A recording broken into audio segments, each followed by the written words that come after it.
I'm Dr. Thompson, and I founded a program called the Zero Debt College Project that gives strategies and tips for students on how to earn merit-based scholarships. My own daughter, Tamia Thompson, was awarded $10.5 million in merit scholarships as a class of 2020 high school graduate. I'm going to share a tip with you tonight about low-hanging fruit. The most important thing when you're looking for scholarships is always apply.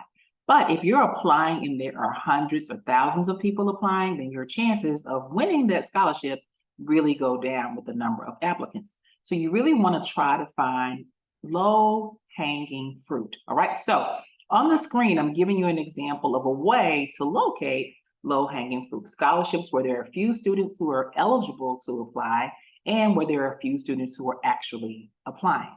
Well, for the second note, it's just an unfortunate but common thing, and it's to your benefit that most students do not apply for scholarships. That's just a given. So once you find low-hanging fruit, you're already a step ahead if all you do is apply, okay? So here's an example. This is the Broadcasting and Electronic Media Scholarship for 2024-2025, and the deadline is coming up.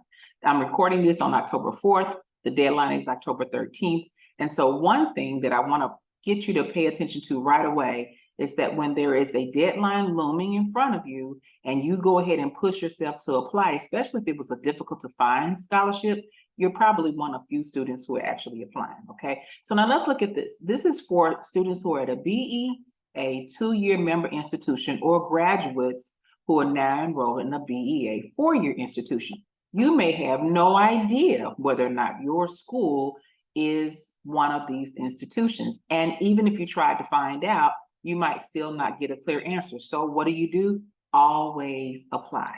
I cannot emphasize that enough. So the first thing you're gonna do when you get here is pull down the PDF checklist, and that's gonna give you an idea of how to prepare for all the things that you need. And in this case, it looks like you're gonna need college transcripts and reference letters. And because the deadline is right around the corner, I'm gonna give you a couple of more tips. Have a college transcript kind of at the ready. An unofficial transcript is sometimes acceptable to many scholarships, and you'll see this is an example. Also, have a couple of people in your pocket who are ready to write a reference letter. I'll go over in another video how to get a really winning reference letter, but you want to make sure that you have someone who's been writing reference letters and those reference letters have been winning. All right, so those are the 2 tips I want to focus on for you guys tonight. Low-hanging fruit. One way to find low-hanging fruit is to look for scholarships that are specifically for people who have to have a specific kind of member institution accreditation, like this one. And if you happen to be in the broadcasting and electronic media field and you apply for this scholarship, I'm rooting for you. Good luck. Remember, we are done sharecropping education. I'm rooting for everybody.